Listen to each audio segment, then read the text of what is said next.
So in the process of what you're doing is really creating holy space, right, for these conversations to happen. A couple of things that I think are important to remember is, you know what, if we have 195 people plus, this is the beginning of possibly more registrations, think about how many new connections can happen in your groups. And so part of your role really is to help people to meet one another in the groups. Now in some of your groups you already know one another, but you can go deeper, right? But this is a great opportunity to build a sense of community. And so I think things like name tags, like you have on right now, which may seem simple to you, are really important. I think introducing people to one another as they enter, and doing anything you can to match up connections with people is just so important. We think people do that naturally, and they don't.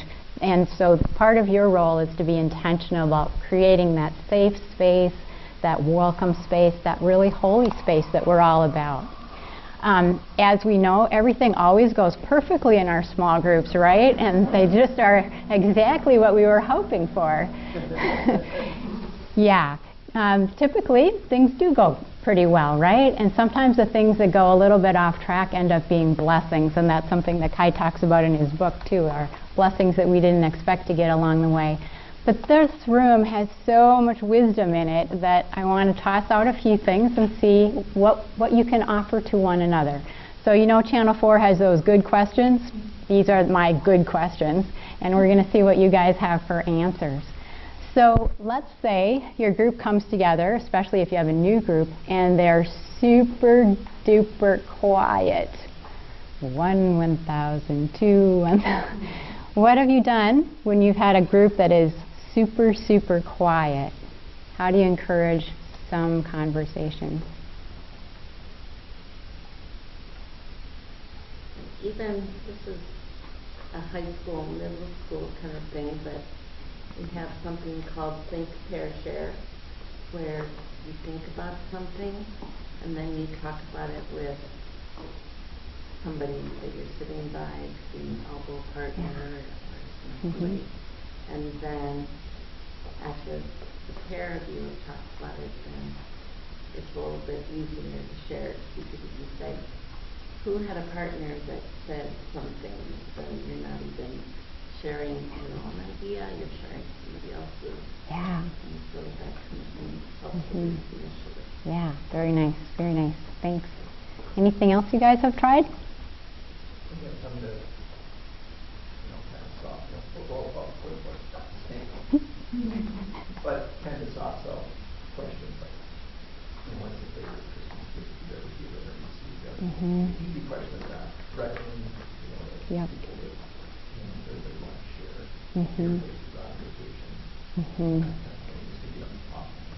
What you love about winter, right? That once you've heard your voice in the room, you're more likely to speak again, right? So that's the idea. Thanks, Joe.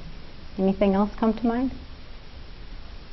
Sometimes we ask a question and actually respond to it. We have a particular plan or something. Yeah. Or without that, no, I'm not going to. Usually when someone does something, then people start reacting. Yep. Sometimes you might have a group of folks who just really need to process before they speak, right? So sometimes you might toss out a question and say, I'm just going to give us a chance to take a break here and think about this. So what do you think about your favorite part of winter? Just think for a minute. Now, what do you think about your favorite part of winter? So you have a time for those people who need to process, to think. You probably want to leave more than I just did there, but some time like that. Sometimes I've sent out something in an email ahead of time. Here's some things to think about as you're driving over. You guys have all gotten emails like that from me probably. And that just gives those folks who need some more time to think a chance to come in with something. I think one thing to remember with this series is there's going to be some deep questions here. There's some stuff that's pretty hard. And so you want to invite responses, but you don't necessarily always want to force people to respond because it might not just be the thing they want to jump into in this group, in this setting. So in this type of group, unlike some groups, I think I would just be a little bit cautious about that kind of thing. So, does that make sense? Okay, question number 2, moving along here. You've all experienced this maybe sometime. You've got a group of 12 and it's Tuesday, your group's on Thursday, and you've got 3 people coming. It's winter, people are sick, people are traveling. What do you do when you think the size is going to be small? How have you handled that? What do you think about? You can reschedule. You can try to reschedule. Remember, there are 2 or more gathered. Yeah. That's Mhm. my motto. Yep. You just made that up. Yep. That's my borrowed motto. Yeah, right. We used to, we had the question in our Wednesday prayer chapel group. Mhm. And there are times when there are only 2 of us, the Lord and myself. And some folks have said, I was all alone. I don't think you were. Yeah. But that doesn't cut it here. It might. One thing might be to ask my group what they would consider a quorum. Mhm. Yeah. You could do that right at the first session. That's a great idea. Mhm. Yeah. So I think that that's exactly right. Sometimes when there's a smaller group, you hear a different voice, you hear a deeper set of comments. All of that is possible. I think the thing to think about with this is, how do you create that space without forcing someone to respond to those questions? Oh my gosh, I'm the only person in here and she's asking this question. You know, you don't want that sort of tension to be building either. But I think it's absolutely true that there can be a really rich set of responses when there's a smaller gathering. So whatever you decide to do, I'm happy to talk it through. But whatever you decide to do, there's ups and downs to that. But some things to think about in the mix. So that leads me to ask a question, because when I'm looking at the way this is set up, it doesn't necessarily look like it's set up for just, you were talking about like the informal conversations, or that's just something we can build in to just have time? Yeah. I think wherever you think that fits, that could start, you know, in the opening questions area, you could allow for a little bit of that time. You certainly want to give people a chance to connect with one another in whatever way makes sense. So I say whatever makes sense in your setting, but yes, that's an important component at the beginning, at the closing, as people are leaving too. Yep, for sure. Thanks, Noreen. Yep. So what about the other side of the spectrum? You've got somebody in your group who answers every question right away, and their answer is really long, and they just keep talking and talking and talking and talking, and they don't let anybody else breathe. And what are your ideas? That's where the covenant comes in. Yep. What do you do? That's where the covenant comes in. So you can write some of that in the covenant. Yep. Perfect. So I think affirm, thank the person, and then direct it someplace else is always a good possibility. Sometimes it's somebody who doesn't feel heard, and so you want to affirm that they are, you know, thank you for your comment, appreciate hearing from you, and Melanie, what do you know, that kind of process as well can be very helpful. So in your notebook, and Liz might be looking exactly at this, there's a whole page called Monopolizers and Onlookers, and some of you have seen that before. You don't need to pull it out right now, but that's something to have in your back pocket. You probably don't want to sit directly across from that person, because that eye contact will continue to encourage that, and sometimes you need to use your own kind of arms. So thank you so much, Mark. Now what do the rest of you, you know, body movement kind of things as well. So anything else you've tried that's worked? No, we've all had this happen to us, right? Where we've been a participant. What about somebody who has strong, forceful opinions in the group, and you think there might be other perspectives in the room, or some disagreement opens up? Don't all run out the door. She also has strong forceful opinions. I think, again, thank them for what they've said, and I know some of the rest of you may have other thoughts on this. What are some of the other ways of looking at that issue? And then if that really continues to be some disagreement, you know, isn't it great we have this safe space here where we can talk about these things together? Have robust conversations. Yes, engaging. I heard someone, maybe somebody in this room, say, isn't it great that we can disagree and still we all gather under that cross? You know, some things like that that bring the group together, but also open up the energy of having those sorts of disagreements. Yeah, I think that's a really beautiful part of this, is it's tempting to want to be like,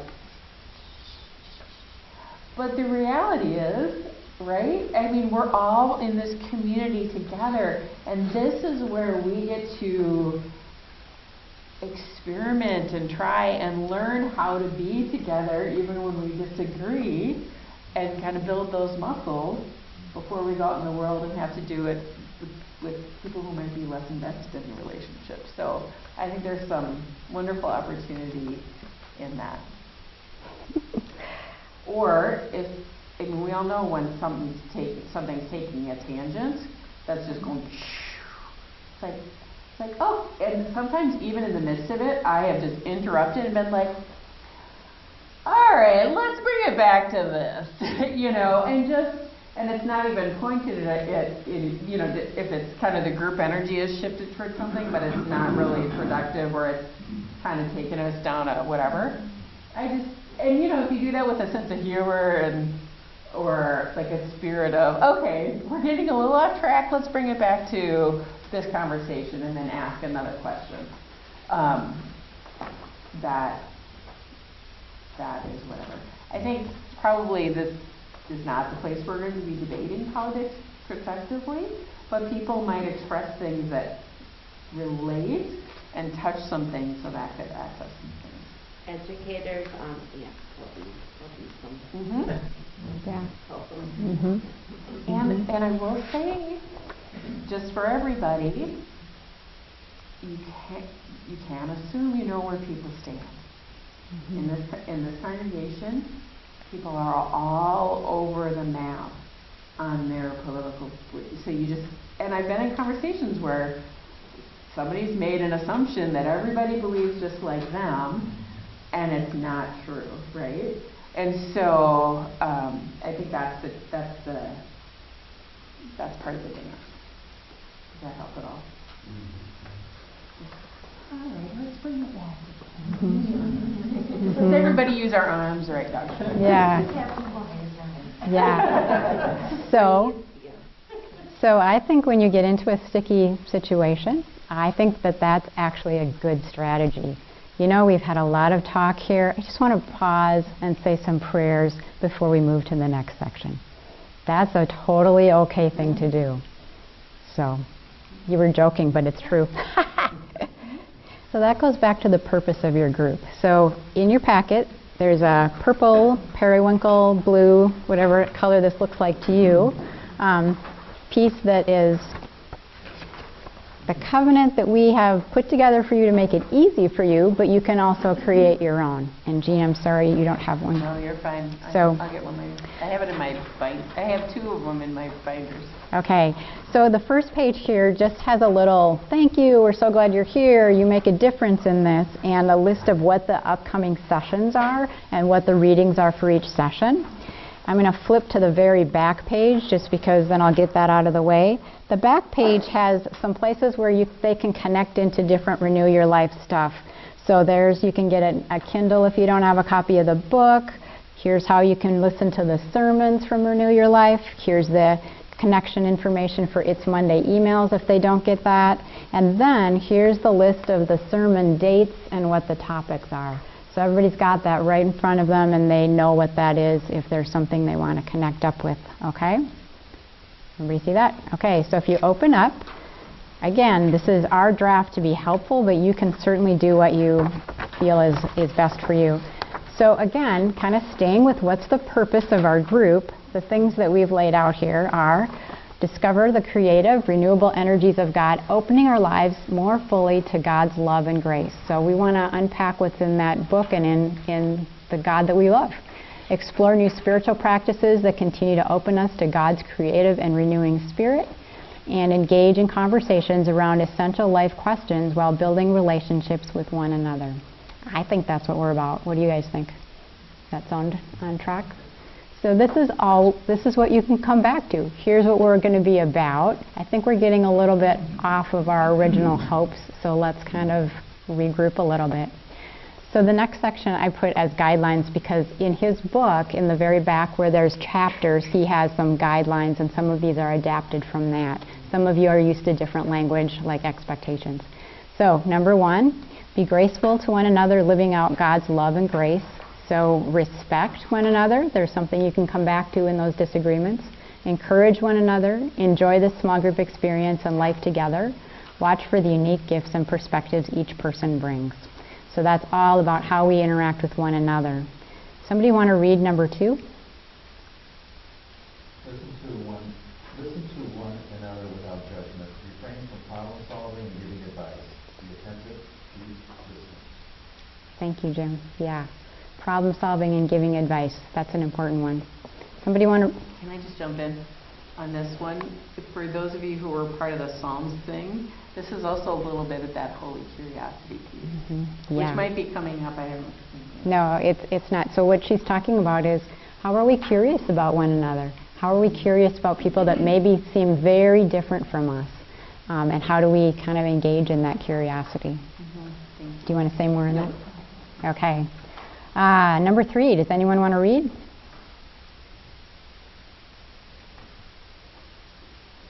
Be consistent in attending and participating whenever possible. Others in your group are looking forward to your insight. You will want to hear their ideas and stories. Take part in the faith practices and readings as much as it is possible to you. Thanks, Jim. I'll jump in for number 4. Talking and listening are both gifts. Watch the amount of airtime in the group so that everyone has a chance to share and the conversation is generally balanced among those in the group. That's the share the microphone, right? Passing it around. Practice confidentiality with all that is shared in the group to create an atmosphere of openness and trust and to honor each person, unless explicitly given permission to share with others. I think that's important in this series because this book could open up some deep sharing, so it's important. So after someone has shared something particularly close to their heart, sometimes if I remember it, I'll say at the close or after that, I'll just remind the group. I just want to say we've had some really good, engaging conversation. We've shared a lot. I just want to remind all of us that we leave here with a sense of confidentiality because people don't always remember that. And then number 6, start and end on time, which to me means if you're running late, join the conversation, but we're going to get going, so it's already taking place when you arrive. There's some space up here for additions, changes, other things that you guys might want to include. And then there's some space for you or for them to write the dates, times, locations. So I have not done a set of covenants for each one of your groups, but I think you can fill that part in. So any thoughts on this set of statements? Anything you would add or that's not clear to you? So a couple of other things at the bottom of this page. There's some information on Minnesota weather and building closings in case you need to know that. A couple of other things. If you're here in an evening and somebody wants to come late, the building actually locks up about 30 minutes after the last activity starts. So if you're here in the daytime, many of you are, no worries. But if you have an evening group, that's just something to know so that you can tell people and have them connect up with you or call you or something like that to get in. So does that make sense? So, all right. Any other comments, questions, thoughts on this puppy? So this, most of you know this stuff, but just if you need a refresher, I keep a master list of registrations, so if you take some, please call me so you don't end up with 40 people in your group unless you want that. We talked about the keys, the calendars. What I've written out here is a sample welcome email. So I just sent some emails out this weekend, so if you're meeting soon, you may not feel like you need to do that. But I really encourage you to send some emails in between your sessions to say, hey, we're meeting on Thursday, and just to provide that continuity. And you may want to then include kind of what's the reading for the next time. You can't assume that people remember this stuff, okay? So that's that piece there. Also, I'm going to pass out my handout that had all of those questions on it, but underneath it, there are a couple of pages of tips on facilitating. And so if you haven't facilitated for a while, these are just little tips and reminders for you. I'm not going to go through them right now, but they're there if you would like them to help you. So what else, Jean? What else have I forgotten? I can't think of anything that you've forgotten. I'll give you this to pass over that way. I've forgotten what you forgot. Ah. come that way? Nope, not yet. Okay. Oh, here, I got some more. There you go. Sorry, I got tangled up here in my microphone. Grant's laughing at me. So in the last 30 seconds before I toss this over to Jean, while you're all talking, what's something that you'd like to take away from tonight? This partially gives us feedback to know kind of what's useful. What do you want to remember from tonight?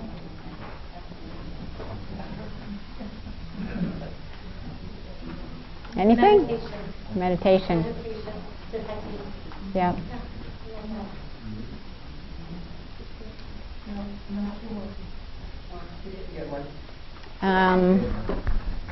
There's some more.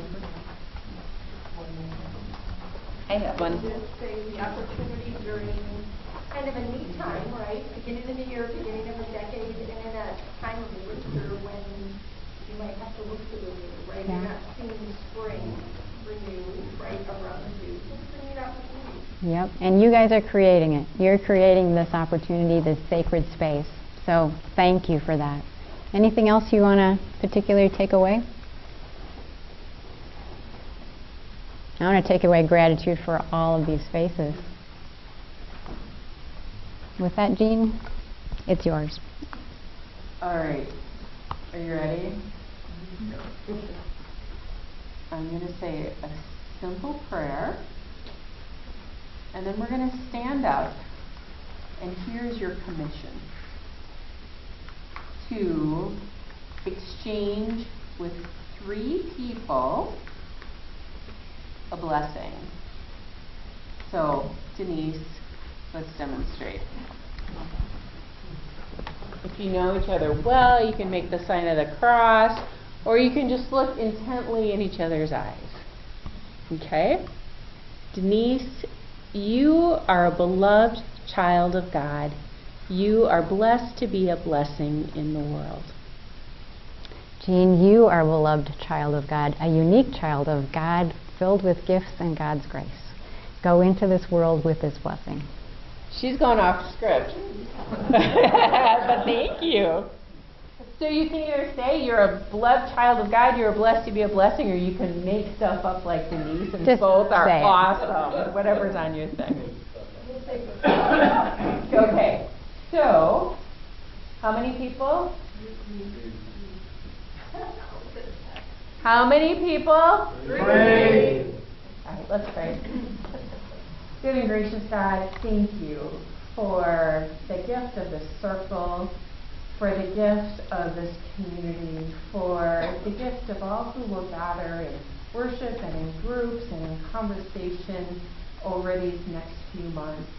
Lord, we pray that you receive what we offer, our time and our hearts and our desires to connect with people, and bless all of our interactions.